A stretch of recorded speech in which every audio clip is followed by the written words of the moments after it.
Tonight is going to be another fabulous contest. It always is. Every time these two teams get together. There.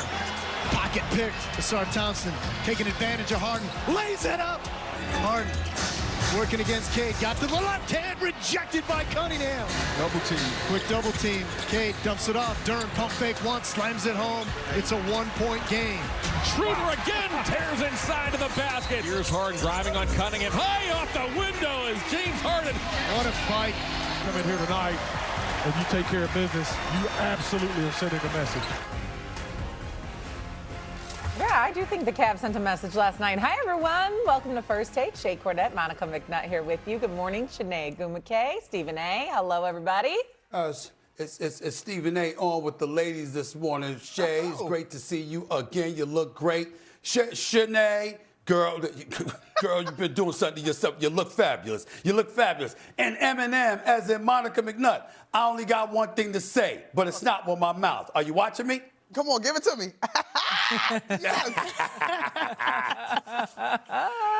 Wait, Stephen A. That's a suit right there. That white suit right there. You brought it out for ladies' night, huh?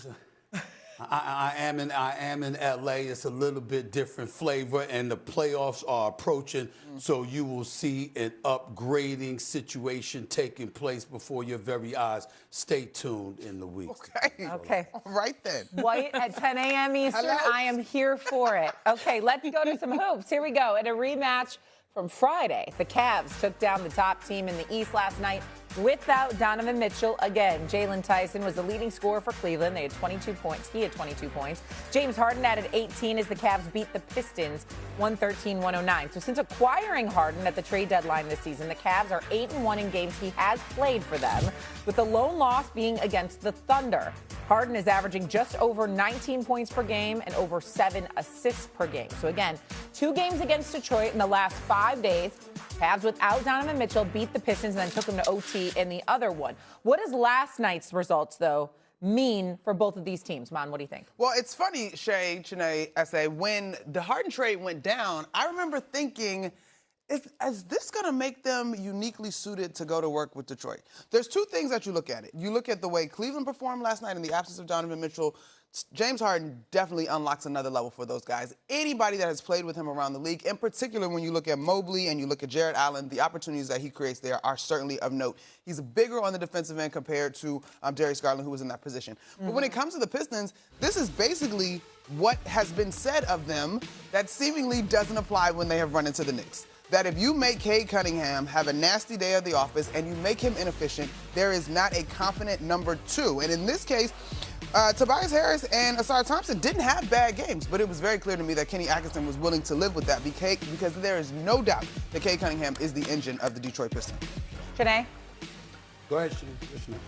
So I thought long and hard about this because the East has been complicated all year long. It's been interesting to see teams, they're hot and then they're cold, but overall, the Cleveland Cavaliers have the most weapons right now at full strength when they're at full strength in the entire Eastern Conference. And I'll say that because James Harden, this man is an 11-time All-Star. I know a lot of people have question marks when it comes to the postseason, but right now he's number 4 in assists, and he knows how to get a bucket, and he is the number 1 isolated player in the NBA. He knows how to manipulate. 2, Donovan Mitchell, doesn't matter that he's out, still at full strength, he's having a career year. And so you insert him into the equation, they're more lethal. But the most important aspect that James Harden unlocks, as Monica said, is their posts. I thought it was quite interesting when James left a good thing, the Clippers were on a win streak, to go to an even better thing in this circumstance, the Cleveland Cavaliers. He said one word: championship. He wants to win. And that's the word that's going to hang over his career. And I think he's understanding the pressure of that because every game it looks like he's performing that it matters, especially for those post players. Evan Mobley, I feel like the E in Evan Mobley has to be efficient. He was 5 for 9 yesterday, I think 18 points per game. That means you can take that to the max, especially as his field goals go up. And lastly, everyone take note, please, of Jared Allen. Ever since James Harden arrived, he's looked sensational. You know, yesterday, A, or even so, when he plays with James Harden, he's been averaging 19 and 10, shooting 73% from the floor. So when you look at this roster on paper, but also in practice, they have weapons that are Defensive Player of the Year, multiple-time All-Stars, guys entering their prime, and this is the best-case scenario ever since James Harden arrived. A couple of things. Before I get into it, I just want to, I apologize. Y'all were just looking so stunning, and it was, it's ladies' morning here on First Take, me with the ladies, that distracted me. But I want to look into the camera and tell the basketball world, the Pelicans, New Orleans Pelicans, I saw what you said yesterday. I'll deal with you a little bit later on in the show. I just want to make sure you understand you asked for it. That's all I want to say until I say what I'm going to say later. Now let me get back to the Cleveland Cavaliers to answer this question directly. What did last night's result prove? Shanae, Eminem, not a damn thing. Yeah. Proved absolutely, positively nothing to me. But I want to tell you why, Shanae and Eminem.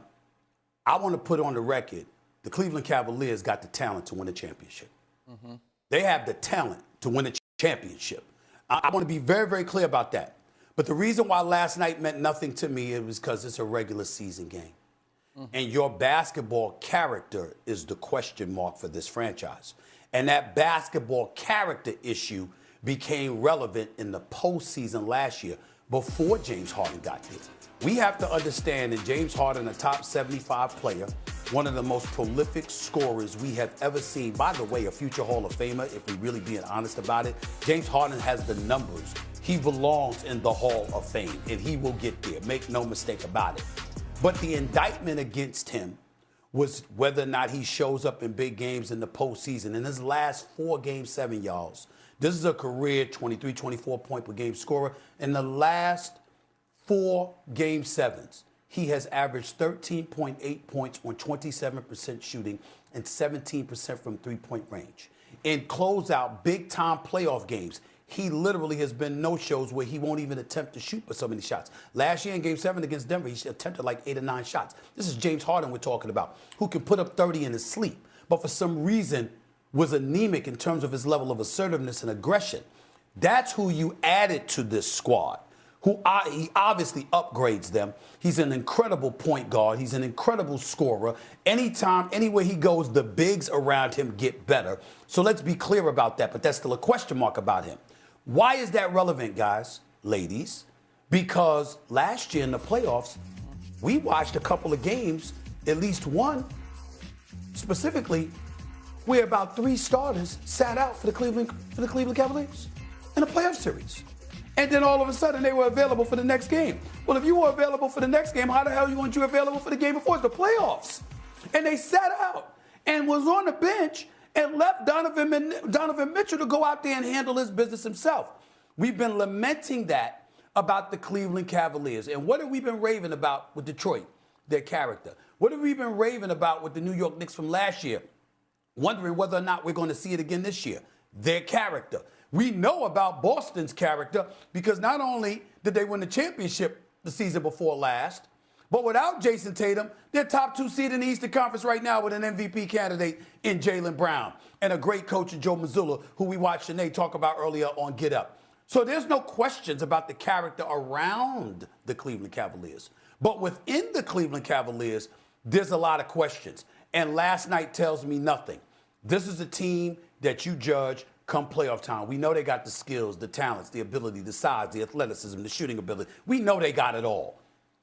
Except here, where you going to be at. That's what everybody's looking for when it comes to Cleveland. I believe in Donovan Mitchell. I can tell you that. I believe in Donovan Mitchell. But we still got to see it collectively from them in order to be convinced. I think we all know that. That's the biggest knock on these stars, the collection of talent in Cleveland. But I do crunch the numbers at like probably neurotic levels.